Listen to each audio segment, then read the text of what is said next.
Et salut les amis, heureux de vous retrouver. Alors vous me l'avez demandé, donc la voici, la vidéo sur les ombres au feutre à alcool. Ah, les ombres, ça donne du volume, c'est joli, mais c'est pas facile à faire, même quand on a un modèle. Donc on va attaquer direct par le choix des feutres.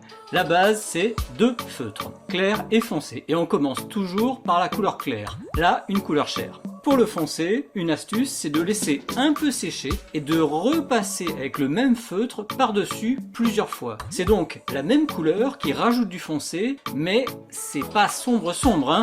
Donc on peut foncer encore un peu en faisant pareil et très vite en passant l'autre feutre, un marron par exemple. Et enfin, si on passe le marron tout seul, il nous donne un quatrième ton encore plus foncé. Donc là, on a eu besoin que de deux feutres et on a donc trois possibilités de couleurs d'ombre, de la plus légère à la plus forte. Donc ça, c'est vraiment super pour quand on a peu de feutres, quand on débute. Mais moi, je ne fais pas tout à fait comme ça et je vais vous expliquer pourquoi. Je pose ma couleur claire, ça ne change pas. Mais pour la deuxième couleur, je vais choisir une couleur différente. Là, un rose, alors que la première couche est plutôt orangée. Et vous le voyez peut-être, c'est déjà un peu plus cool, plus tonique que la gamme au-dessus. Alors tant que j'y suis, je m'éloigne encore plus de orange pour la suite, et même du rose, avec un violet léger pour le ton le plus foncé. Et là on voit clairement que ça claque, hein. Il n'y a pas photo, c'est plus riche et ça fait aussi plus naturel. C'est valable pour absolument toutes les ombres, de n'importe quelle couleur, pour tout ce qui est dans un dessin, et on aura un exemple avec du vert pour le vêtement tout à l'heure. Alors certains parmi vous m'ont déjà posé la question, pourquoi ne pas tout simplement rajouter du noir dilué, donc du gris foncé, pour faire les ombres? Eh bien, démonstration, on le voit ici, c'est complètement pourri.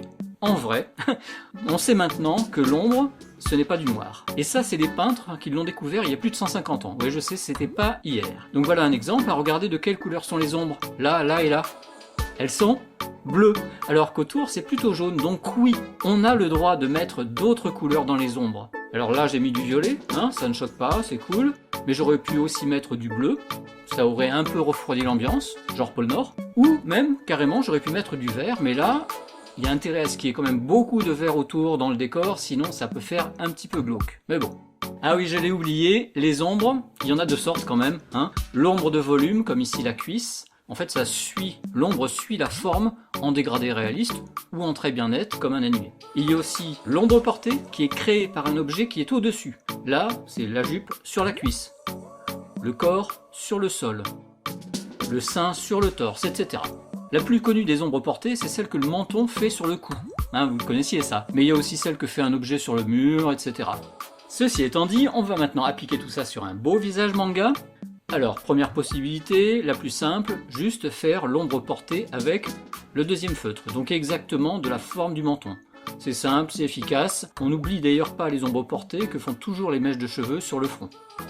Deuxième possibilité, on va mixer ombre sur le cou et ombre du cou. L'ombre portée et l'ombre de volume. Pareil pour la joue. Une belle ombre de volume. Voilà, c'est bien aussi. C'est juste un peu plus réaliste parce que ça combine les deux types d'ombres, tout simplement. Allez, tant qu'on est chaud, on va faire une version réaliste qui se rapproche assez du dessin en gris, hyper détaillé, hein, qui est à côté. On commence par la couleur claire, avec un peu de blanc sur le bord, c'est joli. Et pour l'ombre de la joue, on va passer tout simplement plusieurs fois, s'attarder sur la zone de côté en faisant une zone foncée douce, fondue et surtout arrondie comme celle du dessus. Très important, arrondie comme celle du dessus. Pour le cou, alors on va faire l'ombre portée plus foncée pour montrer que le cou est un peu en arrière, hein, tout ce qui est un peu en arrière est un peu plus foncé en règle générale. Et ensuite on mélange les deux feutres pour obtenir le dégradé sur le côté du cou. Toujours en suivant le sens et la forme du cou, de l'épaule, etc. Donc vous voyez, c'est maintenant un peu plus réaliste, plus fondu, mais ça reste quand même une couleur manga, tout ça parce qu'on a fait une version au trait bien net, au-dessus, et que ça nous a bien aidé. Je vous l'ai promis, les ombres de vêtements maintenant sur un dessin pas facile au départ, et oui je sais, mais je vous promets qu'à la fin vous saurez le faire comme des chefs. On part sur notre idée de gamme enrichie, d'accord? Bon, moi pour retrouver la couleur la plus claire de mon modèle, je n'ai pas eu d'autre choix que d'utiliser deux feutres, bleu et jaune léger.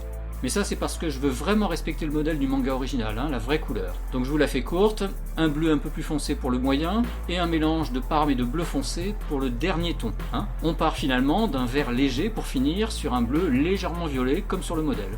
Alors comment on va dessiner ces ombres maintenant? Eh bien toujours en nous aidant d'une petite lumière de côté, ça vous êtes habitués. Et on va voir que soit le vêtement est près du corps, comme ce t-shirt serré là, et là l'ombre prend la forme des volumes de dessous, comme ceci, hein, que vous connaissez bien si vous suivez mes tutos de dessin.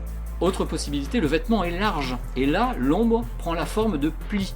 Les plis, soit ils sont droits, hein, comme ici, soit ils sont pointus, ce qui est quand même la plupart du temps comme ça. Ils sont pointus à un bout, tout simplement parce qu'ils sont pincés finalement, comme ceci.